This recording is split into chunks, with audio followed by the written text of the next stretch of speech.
Sacrament of Marriage.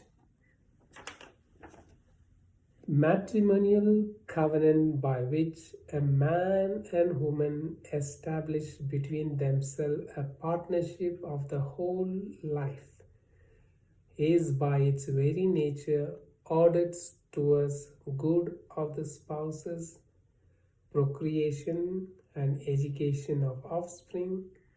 This covenant between baptized person has been raised by Christ to the dignity of sacrament. Catechism of the Catholic Church as well as canon law. There are so many words that we need to know in this one. First is covenant. Covenant is not just like contract. Marriage is covenant, not contract. Contract, so and so people take a contract for painting, building, and the date gets over, so the contract expires. But covenant, it everlasting, lasts forever. Second one, between man and woman.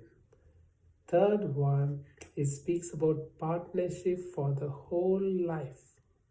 Same like covenant, partnership for the whole life. That's what we promise together. And thirdly, when you go for prenuptial inquiry, you see a lot of questions they ask, whether you underwent this problem, that problem.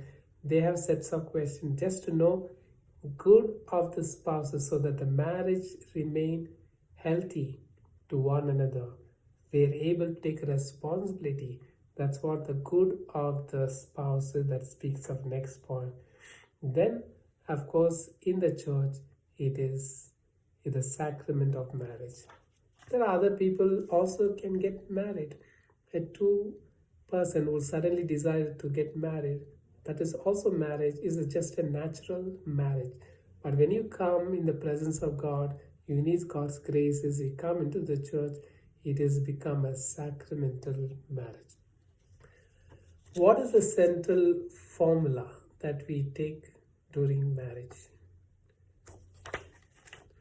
This is a formula that you normally give a consent.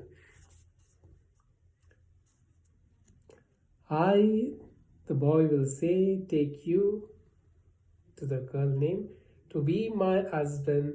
I promise to be true to you in good time and in bad, in sickness and in health. I will love you, honor you all the days of my life. Similarly, the bride also might say to the bridegroom, I take you, so and so name. They'll say, in good time and in bad, in sickness and in health, I will love you, honor you all the days of my life. So this is what happened.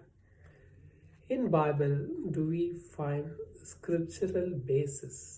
Is Jesus instituted? Is God instituted marriage?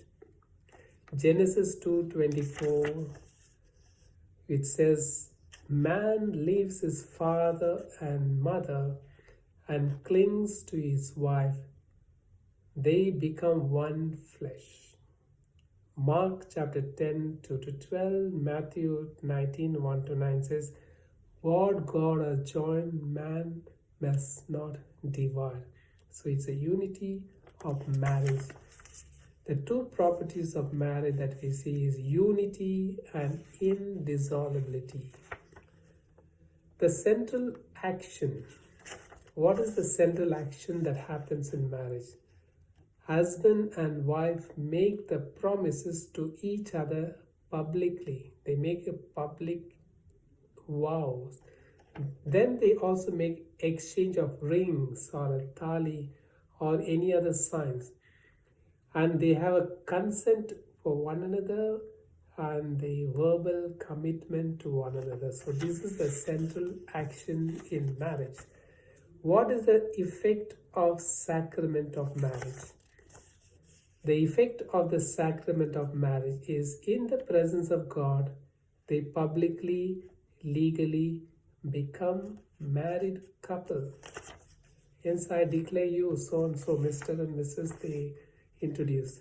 So who is the minister of marriage? For every sacrament, one person come, but only for marriage there are two persons comes together. So the minister of marriage is couples themselves. But there is